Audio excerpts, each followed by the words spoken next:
El ADN y la botella de ron. El asesinato de Faith Hedgepeth y la lenta rueda de la justicia.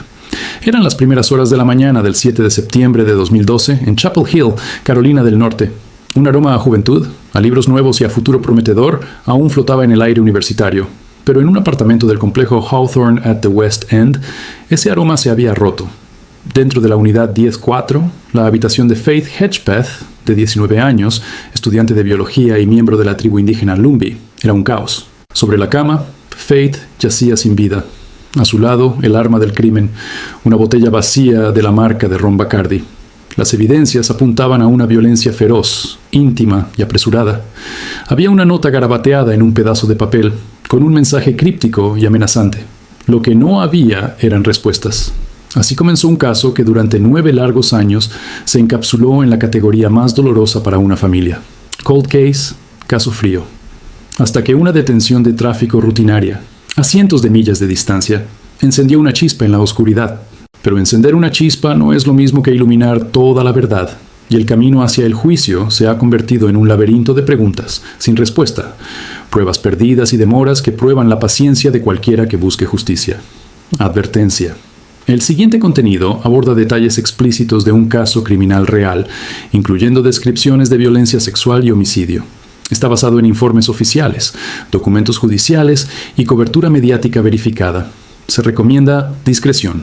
La noche del 6 de septiembre de 2012 fue, en apariencia, una noche normal de jueves universitario. Faith Hedgepeth y su compañera de cuarto y amiga cercana, Karena Rosario, habían salido a una discoteca en Durham. Regresaron a su apartamento en Chapel Hill en las primeras horas del día 7. Los testimonios y la investigación posterior pintarían un cuadro de una noche que terminó de manera abrupta. Karena declaró que ambas llegaron a casa y que Faith se fue a dormir en su cama. Karena, por su parte, salió nuevamente del apartamento en algún momento de la madrugada, dejando a Faith durmiendo sola. Esa decisión y las horas que la rodearon se convertirían en un núcleo de especulación y escrutinio legal años después. Fue la misma Karena Rosario quien, al regresar al apartamento alrededor de las 11 de la mañana de ese 7 de septiembre, encontró la escena dantesca. Faith no respondía. La habitación estaba revuelta, y allí estaba la botella de ron manchada. La llamada al 911 capturó el pánico y la incredulidad. Los investigadores de la policía de Chapel Hill llegaron a una escena del crimen que ofrecía pistas potencialmente cruciales, pero también grandes vacíos. La nota, escrita en una hoja de papel arrancada de un cuaderno, decía: "I'm not stupid bitch, jealous". No soy estúpida, perra, celosa. Las palabras, su significado y su autoría inmediatamente abrieron una línea de investigación sobre posibles conflictos personales, celos o venganza. Junto a la nota, en el marco de la puerta del baño del apartamento, se encontró una mancha de sangre. No era de Faith, era de un hombre desconocido. Durante años, ese perfil de ADN extraído de la sangre fue el faro más importante de la investigación. Fue ingresado en la base de datos nacional CODIS, Combined DNA Index System, pero durante casi una década, la computadora no arrojó ninguna coincidencia. El caso, a pesar de la atención mediática y la desesperación de la familia Hedgepeth, se enfrió. La policía siguió pistas, investigó a conocidos, revisó las cámaras de seguridad del complejo, pero el rompecabezas carecía de la pieza central, la identidad del hombre cuya sangre quedó en esa puerta. Mientras tanto, la vida de la familia Hedgepeth se congeló en el dolor. Faith, recordada como una joven brillante, alegre y orgullosa de su herencia, Lumbee, se convirtió en un símbolo de los casos sin resolver que acechan a las comunidades indígenas y a cualquier familia que confía en que el sistema encontrará al responsable. El punto de inflexión llegó de la manera más improbable y burocrática. En 2020, en el condado de Miami-Dade, Florida, un hombre fue arrestado por conducir bajo los efectos del alcohol, DUI. Como parte del procedimiento rutinario en muchos estados, se tomó una muestra de su ADN. Esa muestra, ingresada en la vasta red de CODIS, hizo ping. Coincidía con el perfil genético de la sangre encontrada en el apartamento de Faith Hedgepeth casi 9 años antes. El hombre era Miguel Enrique Salguero Olivares, ciudadano salvadoreño que, en 2012, vivía y trabajaba en el área de Durham Chapel Hill. La conexión era directa y poderosa. En agosto de 2021, la policía de Chapel Hill, en coordinación con la oficina del alguacil del condado de Durham y el FBI, arrestó a Salguero Olivares. La rueda de la justicia, oxidada por el tiempo, comenzó a girar de nuevo, pero con una pesadez extrema. Salguero Olivares fue formalmente acusado de asesinato en primer grado, La principal prueba, esa coincidencia de ADN, para la familia Hedgepeth y para los investigadores, fue un momento de alivio catártico tras casi una década de agonía. Parecía que, por fin, el juicio y la sentencia estaban a la vuelta de la esquina. Sin embargo, lo que vino después no fue una rápida consecución de justicia, sino una serie intrincada de movimientos legales, descubrimientos perturbadores y nuevos obstáculos que han llevado el caso hasta 2025, con el juicio principal aún en el futuro. La defensa de Salguero Olivares, desde el principio, no se limitó a cuestionar la evidencia de ADN, sino que construyó una narrativa alternativa que ponía el foco en otros aspectos de la investigación original. Uno de los ejes centrales de esta estrategia ha sido el interrogatorio constante sobre los eventos de esa noche y el papel de Karena Rosario, la compañera de cuarto. Los abogados defensores han presentado mociones para obtener registros telefónicos completos y declaraciones detalladas de Rosario, quien actualmente vive fuera de Carolina del Norte, sugiriendo que su testimonio y sus acciones requieren un escrutinio profundo. La defensa ha señalado inconsistencias en las declaraciones iniciales y ha planteado preguntas sobre por qué Rosario salió del apartamento dejando a Faith sola y qué hizo exactamente durante esas horas. Esto no implica una acusación formal contra Rosario por parte de la defensa, pero sí busca sembrar una duda razonable en el jurado sobre la integridad de la investigación inicial y la posibilidad de que otras personas estuvieran involucradas o tuvieran motivos. Mientras este frente legal se desarrollaba, el caso dio un giro forense y administrativo crítico a finales de 2024 y principios de 2025. Los fiscales, tras una revisión exhaustiva de toda la evidencia física, presentaron nuevos cargos contra Salguero Olivares. Ahora, además del asesinato, enfrenta cargos de violación en primer grado, robo en primer grado y delito sexual en primer grado. Estos cargos, basados en el reanálisis de las pruebas, pintan un cuadro más completo y aún más horroroso de los últimos momentos de Faith. Pero paralelamente a esta escalada de acusaciones, surgió un problema mayúsculo para la Fiscalía. En el otoño de 2025, durante los preparativos previos al juicio, la defensa solicitó acceso físico a una evidencia clave: la muestra de sangre tomada del marco de la puerta del baño, en 2012. El objetivo era realizar análisis de ADN independientes, una práctica común para verificar los resultados del laboratorio estatal. La respuesta del Estado fue un golpe a la credibilidad del proceso. No podían localizar la muestra física original. En diciembre de 2025, el juez Keith O. Gregory, que supervisa el caso, emitió una orden directa a la policía de Chapel Hill para que explicara, bajo juramento, qué pasó con esa prueba. ¿Fue destruida por error después de crear el perfil de ADN? ¿Se extravió en algún almacén? ¿Hubo una cadena de custodia rota? Las preguntas son graves, porque esa mancha de sangre no es una prueba cualquiera. Es el hilo que conectó a Salguero Olivares con la escena del crimen. Sin la muestra física, la defensa pierde la oportunidad de refutar o contextualizar el análisis inicial, y el Estado se ve en la incómoda posición de tener que explicar una negligencia monumental en un caso de asesinato capital. El año 2025 también trajo complicaciones personales para el acusado que, aunque separadas del caso de homicidio, afectan su situación legal general.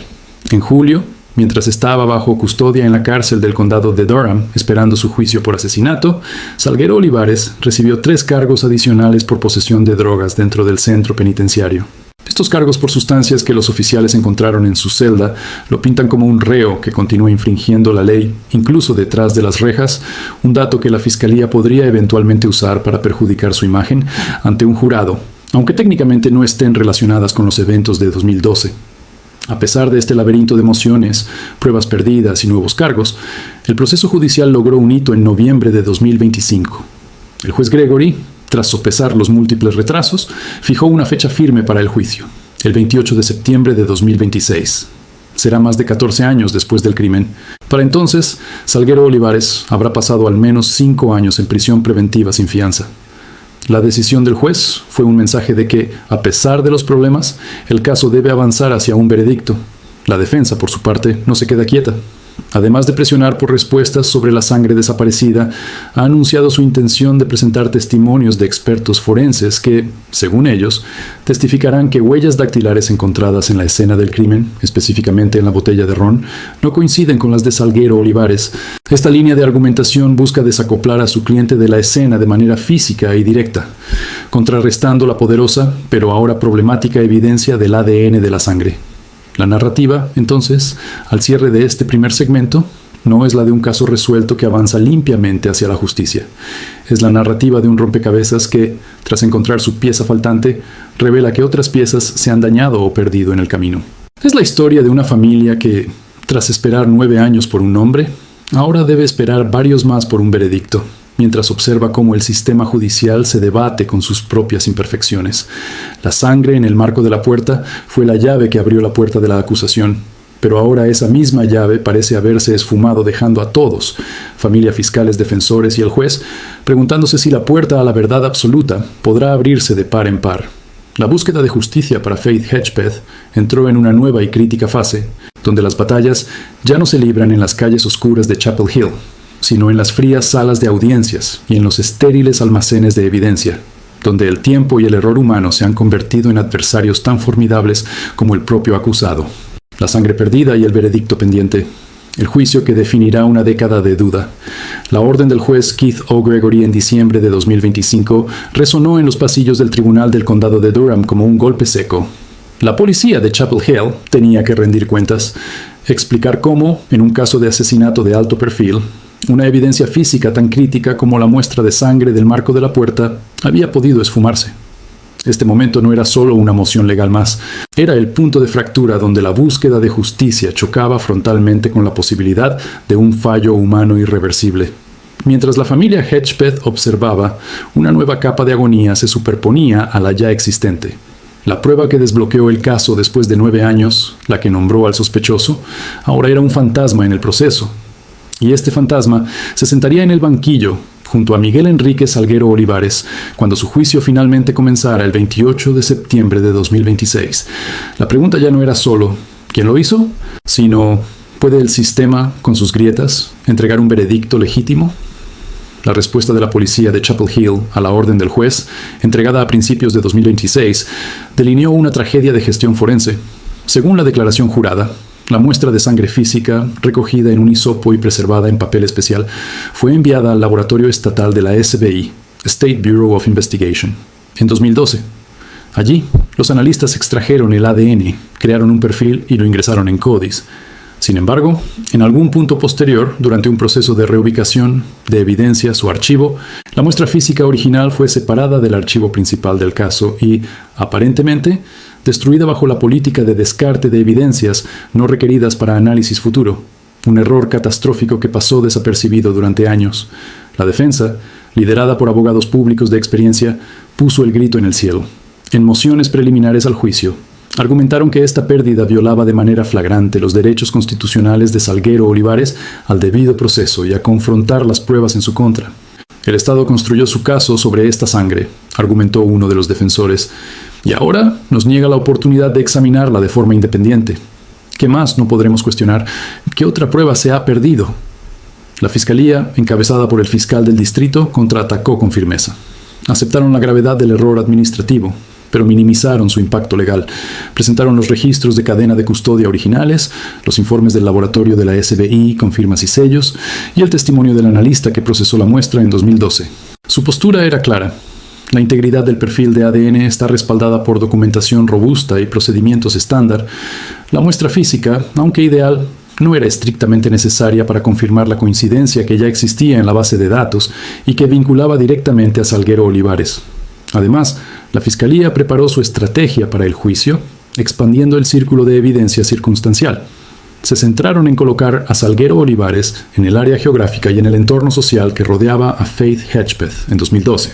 Indagaron en sus conocidos, sus movimientos laborales como empleado de la construcción y de un restaurante, y buscaron cualquier testimonio que pudiera ubicarlo cerca del complejo Hawthorne at the West End aquella noche.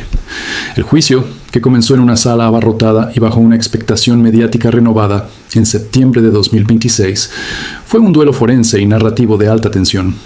La Fiscalía, en su declaración inicial, pintó un cuadro de una invasión violenta y oportunista. Presentaron los nuevos cargos de violación y agresión sexual como parte integral del homicidio, argumentando que el asesinato fue la culminación de una serie de actos brutales. El testimonio de los primeros respondedores, los fotógrafos de la escena del crimen y los forenses que realizaron la autopsia reconstruyeron la horrorosa violencia de aquella mañana. La botella de ron Bacardi, ahora una evidencia embolsada y marcada, fue presentada al jurado con un peso silencioso y ominoso. Pero el corazón del caso de la fiscalía seguía siendo el ADN.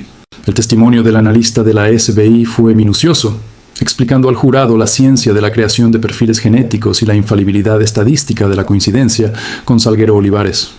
Para contrarrestar la narrativa de la prueba perdida, la fiscalía llevó al estrado al supervisor del laboratorio, quien detalló los protocolos de 2012 y aseguró que la destrucción del hisopo físico, aunque lamentable, no invalidaba los datos digitales del perfil, los cuales se conservaban intactos en múltiples servidores seguros. Fue un intento de trasladar la confianza del jurado de un objeto físico a un archivo informático.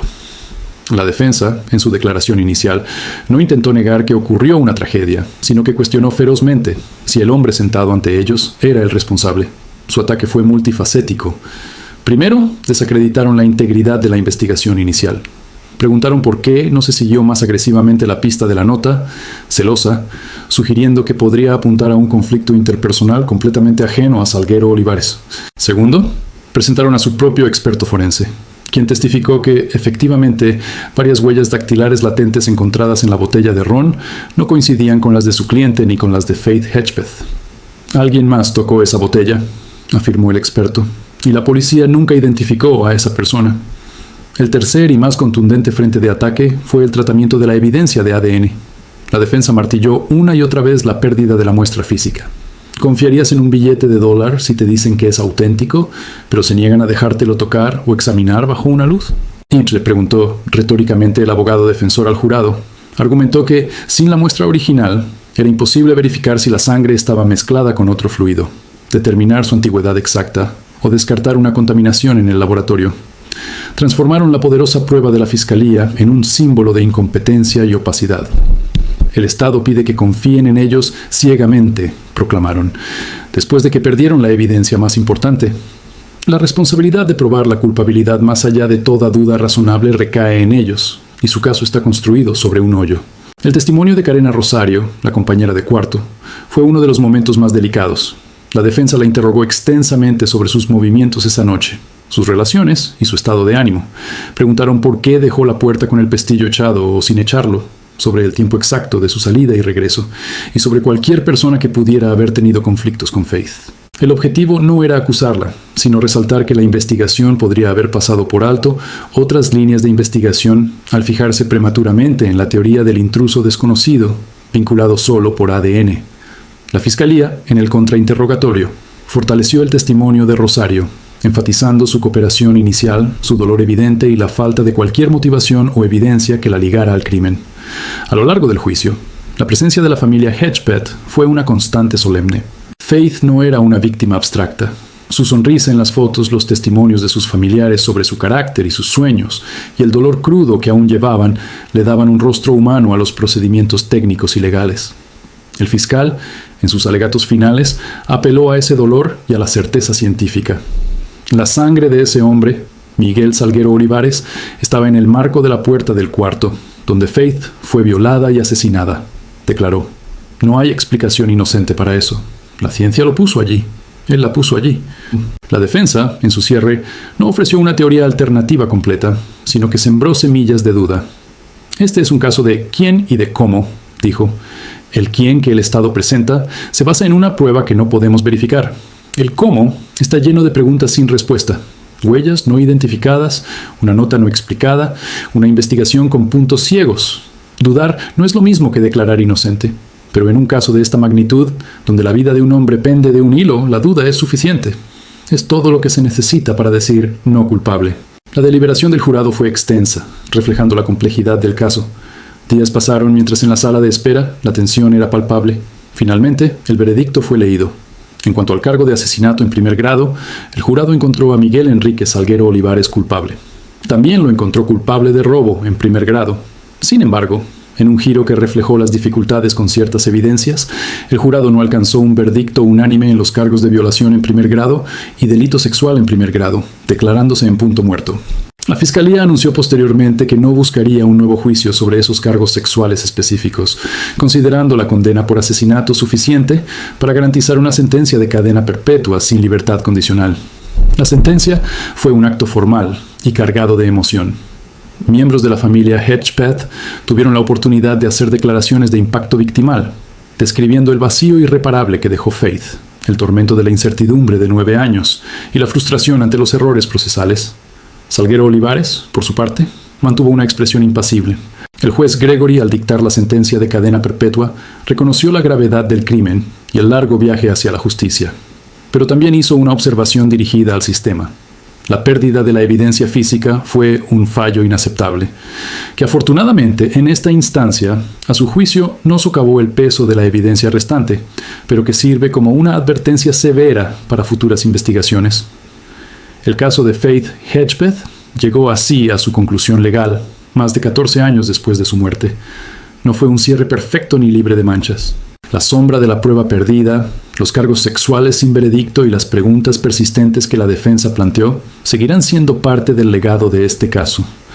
Para la familia Hedgepeth, la condena trajo un sentido de resolución y la confirmación de que el hombre, vinculado por su ADN a la escena, pagará por el asesinato. Pero la historia completa de lo que sucedió en aquel apartamento en septiembre de 2012, con todos sus matices y misterios residuales, quizás nunca sea conocida en su totalidad. El caso se convierte ahora en un estudio forense y legal, un recordatorio de que la justicia, aunque a veces lenta y fracturada, puede avanzar, pero también de que cada error en el camino deja una herida que no se cierra con el veredicto. La memoria de Faith perdura no solo como una víctima de un crimen brutal, sino como el catalizador de un largo y doloroso examen sobre la precisión, la preservación y la verdad última que nuestro sistema judicial puede o no puede entregar. Este documental, construido a partir de reportes judiciales, cobertura mediática verificada y documentos públicos, busca honrar la memoria de Faith y arrojar luz sobre la compleja travesía hacia la justicia. Si este contenido te ha parecido valioso y quieres ayudarnos a seguir investigando y narrando casos que exigen profundidad y respeto, suscríbete a nuestro canal. Tu like, tu comentario y tu suscripción no son solo un apoyo a nosotros, son una señal de que hay un público que valora la narrativa rigurosa y humana. Nos ayudan a continuar, a destinar más recursos a la investigación y a traer más historias como esta. Activa la campanita para no perderte nuestro próximo documental. Juntos, mantengamos la conversación y la búsqueda de la verdad siempre vivas. Gracias por vernos.